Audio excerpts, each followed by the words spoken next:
flashlight na pwedeng gawing charger. Oh, ito yun. Oh, di ba? Nakita nyo, nagcha-charge siya. Oh, ganito pala yan pag dumating sa inyo, pag nag-order kayo. Nakalagay sa malaking pouch na itim. Tapos, naka-bubble wrap siya. Medyo nahirapan pa nga ako pagtanggal ng bubble wrap dito. Ayan, naka-indicate din pala dito sa box niya yung mga features ng product niya. Ayan, medyo nahirapan pa nga ako kasi talagang mahigpit ang pagkaka-bubble wrap. Ayan, napakaganda niya, di ba? Safe na safe darating sa iyo yung product pag nag-order ka. Try na natin yung product niya mismo. Ayan, naka-bubble wrap na plastic din yung product niya. Ayan yung lace niya at yung charger cord.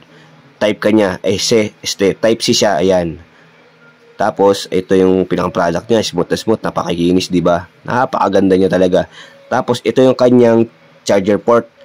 Diyan mo siya i-charge at diyan ka din mag-charge sa USB port ng cellphone. Oh, ito na yung ilaw niya. Napakalinaw, di ba?